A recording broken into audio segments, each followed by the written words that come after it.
Okay, afternoon everyone. I never ever thought in my life I'd be speaking to the World Statistics Conference, so I can retire after tomorrow now. I've achieved everything. I'm the warm-up act before the Prime Minister comes, so I'll try and make you relaxed as much as possible. I've dressed up today for Bank Negara. Normally I'm incredibly casual, but since they license us, my big boss, Sasha, made me wear a jacket and trousers. And we're all very thrilled that we're sitting on seats that we're not supposed to sit on. Just like AirAsia, it's kind of free seating today. My wife is sitting on Tun Mahathir's seat. Okay, here we go. So I came from the music business. I had no experience in airlines. I'd been in music for 12 years. Before that, I was an accountant. And one day, I've been working for Warner Music for 12 years. And I had gone through 3 mergers. I joined Warner Communications, it became Time Warner, and then AOL, and CNN in between. At Rockefeller Plaza, the AOL guys were giving us their vision, this is back in 2001, of what the new AOL Time Warner was going to be. And I thought these guys were crazy listening to what they were talking about. They came up with terms like EBITDA, earnings before everything you don't like, and then called it cash flow. And I said, what about the $8 billion in the balance sheet? So at that point, I decided I was going to resign. And so I remember asking the big boss of AOL, a few questions. And then he asked me, he said, Tony, what do you reckon the stock price should be in a year's time? And this is 2001. The stock price was $80. And I thought, wow, listening to you, if it's still $80, we're doing well. And so I said $90. And he went, wrong boy, $500. And then my famous mouth opened. I said, please give me some of the drugs you are taking. And I knew that was the end of my career anyway. So I walked out. I went to my boss and I said, I quit. He was super happy because he always wanted to fire me. He thought I was after his job, which I was. And he accepted my resignation and paid me money, and I left. Came to London because I kind of spent a lot of time in London, sitting in a bar, and I thought, I saw a guy called Stelios who owned EasyJet, a big European low-cost airline, on TV. And I thought, what a brilliant idea. So I went to Luton Airport, so everyone flying to Barcelona and all these great places for less than £10, and I thought, I'm going to do this. Now, there's a very fine line between brilliance and stupidity. It's very, very narrow. Statistically, I was born to fail on this venture, but then statisticians are not always right. So I came back. I saw the man who you're going to see later with Kamarudin and my other partners, Aziz and Dr. Pahamin. And cut a long story short, because we only got 20 minutes, Tun Mahathir gave us his blessing to start AirAsia. But he said, after he gave his blessing, we were like ecstatic for like 1 second. Then he went, but you have to buy a new airline. And so we came out like we had no money. Said, where are we going to buy an airline from? And so I said, there was an airline called Pelangi Air. So we went to see Pelangi. You had to be God or close to God to turn around that airline. I had never seen a balance sheet like that in my life. I don't think the balance sheet actually balanced. And so, it should be in Museum Negara actually, or the Bank Negara Museum. I've never seen accounts like that in my life. And so we passed on that, and I was playing golf, and I saw the corporate comm director of BRB Highcom. I said, hey, you guys own an airline. He said, yeah, do you want it? I said, yeah. He said, you can have it tomorrow. I said, okay. So we came to see Dato Tik. He was consistent. He said, we can have the airline. And he said, how much do you want to pay? And I cheekily said, 1 ringgit. And he said, sure, you can still have it. And I thought, damn, I should have said, pay me to take this airline.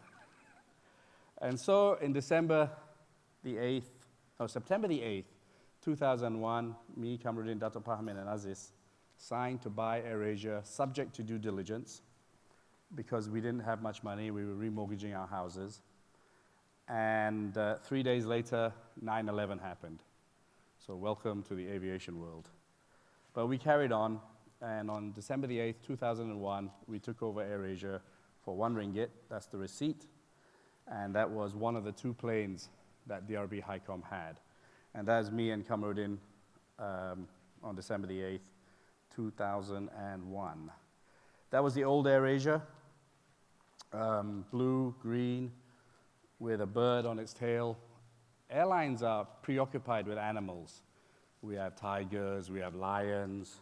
In Malaysia, we have one named after an insect called firefly.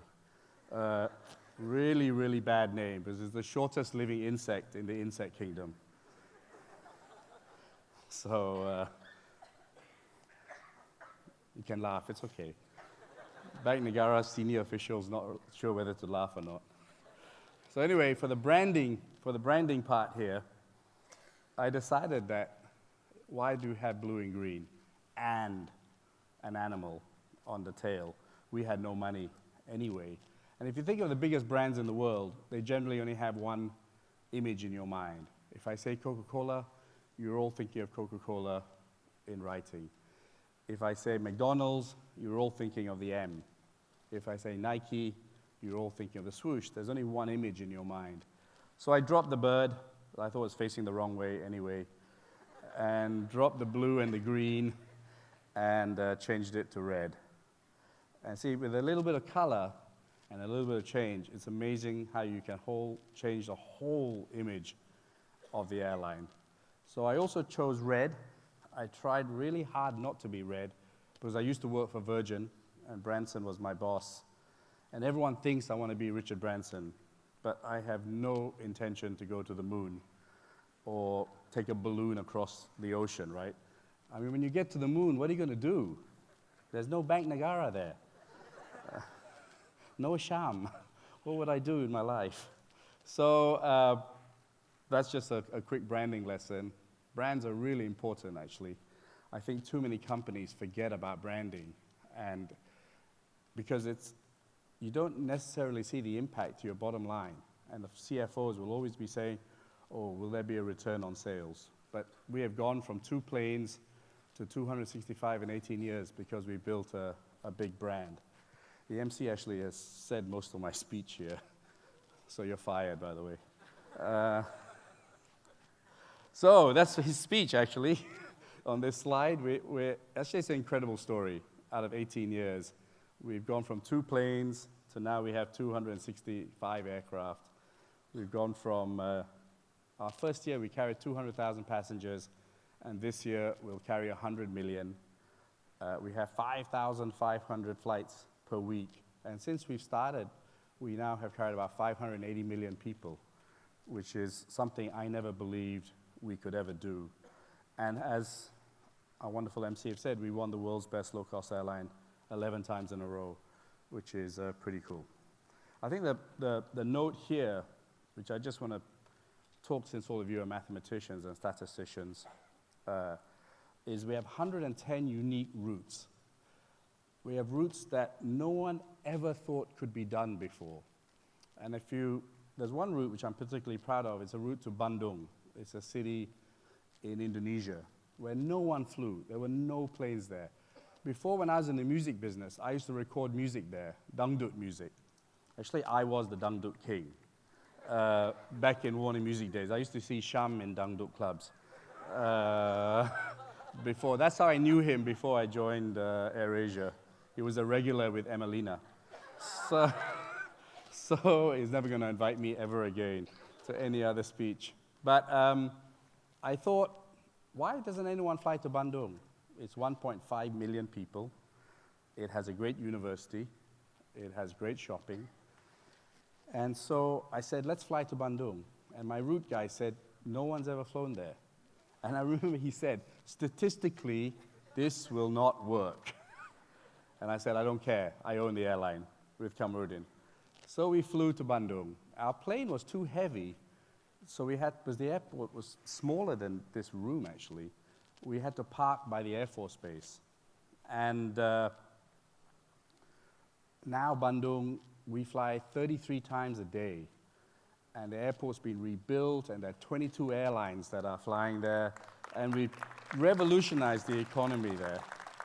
And so there are hundreds and hundreds of, sometimes you just got to take a risk. And sometimes the numbers don't make sense, but if you look at the population and you look what's there, you just got to invest and take a risk. And we've been through every calamity known to mankind. You know, during SARS, do you remember SARS? No one wanted to fly. They thought everyone was going to die. They'd die if they fly. So I went to my chief marketing officer and I said, triple our advertising now. And he said, are you mad? And I said, no, this is the best time. Other airlines are cutting their advertising. It's the best time to build our brand. Plus, I knew Malaysians very well. If you put a fare low enough, we will risk our lives. Okay? 800 to KK, SARS. 80 ringgit, who cares? And so during SARS, we were still able to make some money and continue to grow. So the moral of the lesson also is that there's always a silver lining through any crisis. There's always an opportunity where there's a crisis. And I think our secret from going from 2 planes to 265 is our amazing people. We really have incredible people. Some of them are sitting in front here. I have Irene, who used to be a banker, who's now probably going to take over my job one day, who's transforming us digitally. We have Sasha, who we took from Bank Negara, who has taught me loads and loads. Thank you, Bank Negara. They're not clapping here, Sasha. They don't seem very happy that you joined us. Anyway, Sham, I'm very happy. Thank you for giving her and training her. She's doing good for Malaysian company. And we've just kind of done things differently with people, right? We're the first airline to have a female pilot, and I'm really super proud of it. Actually, we have one here today. She's just become a captain. Stand up, stand up. She's been with us 6 years, and I suddenly noticed her bars were very shiny. I said, oh, you're captain already. So when I first started AirAsia, I said, how come there are no female pilots? And my chief pilot came up with the most ridiculous answer that can never be repeated in public. So I said, if a woman can run a country and Bank Negara, she can certainly, actually a couple of women have run Bank Negara, she can certainly fly a plane. And today, we have over 260 female pilots, with the largest percentage of female pilots of any airline in Asia, and number 5 in Europe. And the other day, a few years ago, was history. Captain was female, co-pilot was female, all the cabin crew were female, engineer was female, and all the passengers were male from Bank Negara. I think you're not going to get your license, Chris. So, that's a joke, by the way. But I think, why did most airlines ignore 50% of the population? I don't get it, right? We have guys who joined us carrying bags, who are now captains. We have telephone operators who are CEO. My job is to turn a raw diamond into a diamond. And I think AirAsia, we've gone from 200 staff to 20,000 staff, but we've had so many amazing careers in that because we've broken the mold. A lot of people came from different economic situations, but were super bright. We have Coogan, who was an office dispatch boy, who's now a first officer and about to be a captain. And this girl was a great story. She was a cabin crew in AirAsia Thailand. She came up to me and said, can I be a pilot? I said, sure. And she's super smart. She got in. And then she calls up and says, everyone says I'm really beautiful. Can I take part in Miss Thailand? I said, interesting concept. Okay. If you win, I get to use your photograph for the rest of your life for free. She won Miss Thailand, came 5th in Miss Universe, is now back in AirAsia as a captain. And actually, she flew Miss Universe the other day. That's the picture at the bottom of the line. So we're the only airline in the world with a Miss Thailand flying for them. Okay, beat that, Singapore Airlines. Okay.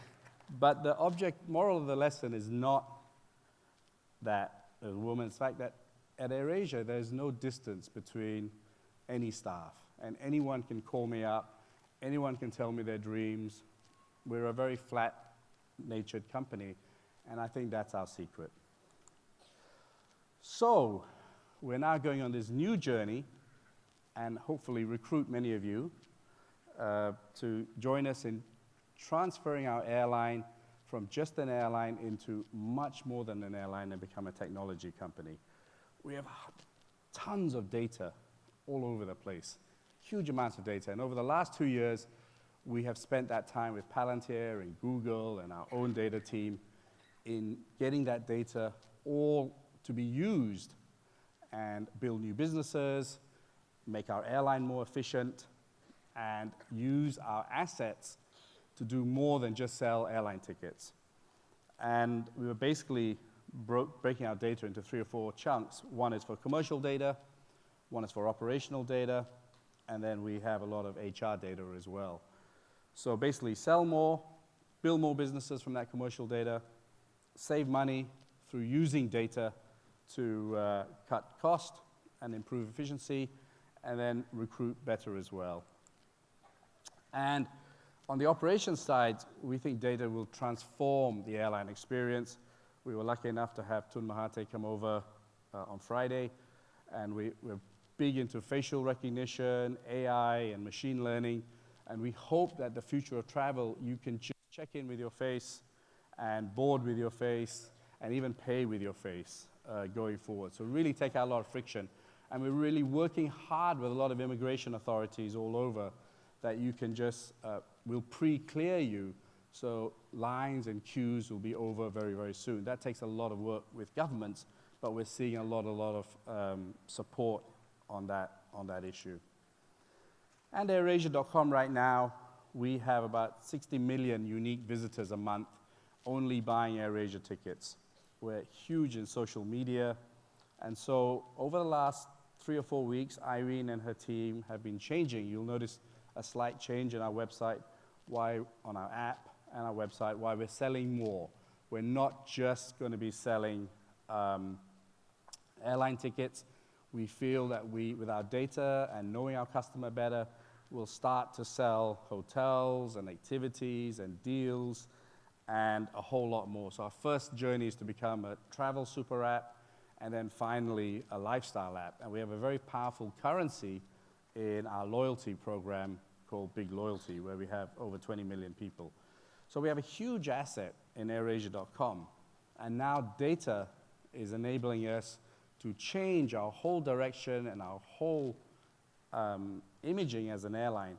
While many of these data companies spend billions acquiring customers, you know, whether it's Uber or Airbnb, they've had to acquire customers by giving huge discounts. We as an airline are making money from our customers, and now we'll give them more value going forward. So I talked to you about the operation side. We're also using IoT to burn fuel. Nasri, our chief engineer, sitting out front here, is working with GE and Google and Palantir so that we can burn less fuel, predict weather better so that we can predict delays and inform our customers better, using our tractors better. We have 24,000 sensors we have now put on our aircraft, and we're rolling that out. We put Wi-Fi on our aircraft as well, and very soon all of it will be Ka band, which is very, very fast. So lots and lots of work in operation, lots of work in AirAsia.com, and finally now we're branching out into other businesses. So AirAsia.com I've talked about. Teleport, we're going to do what we did for passengers with boxes. We see a huge, huge market coming in social e-commerce. A lot of people who are selling on Instagram, selling on Facebook, but are only selling in country. With what we are building, single sellers will be able to start selling their products into different countries. We'll provide them the logistics services, we'll provide them the payment services. And we hopefully will be a bank one day. We've started as an e-wallet, and hopefully soon we're going to get our remittance license and our lending license. The Big Pay team is here, led by Chris. I'm incredibly proud of what they've built. I met Chris in a pub, and he had so many degrees from Oxford, Cambridge, MIT, but achieved nothing in his life, apart from playing polo So I said, why don't you come to Malaysia and build this new bank for us? Now, we know we're not a bank yet, but we're dreaming to be a digital bank and give CIMB a really hard time. Where was I? CIMB. So Big Pay, we launched about 7 months ago.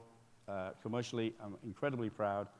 We've already got 700,000 customers, carded 370,000, just about to do 400,000, and it's a fantastic product. We cut the exchange rate, so our passengers don't have to pay the 5% that they lose when they travel and have to swap currencies. And we're hoping very, very soon we'll get our remittance license and our lending license, because it's really tough for SMEs and individuals to get loans at the moment. So we're looking at new ways to give SMEs some liquidity. And we have an insurance company that we want to digitize called Tune Protect. So it's all this huge ecosystem which is really coming from AirAsia data. And finally, this is a little bit of a right of center, but again, we're going to use data a lot. We're building a fast food restaurant called Santan. Everyone loves our food on the plane. We've even made the #1 dish in the Philippines is nasi lemak. No one would ever believe that. And so we've noticed a lot of people buy our food and take it off, so we're going to open our first fast food restaurant in December. I can't tell you the location, and our own Starbucks, Tea & Co., which is all ASEAN coffee. And it'll all be digitally driven.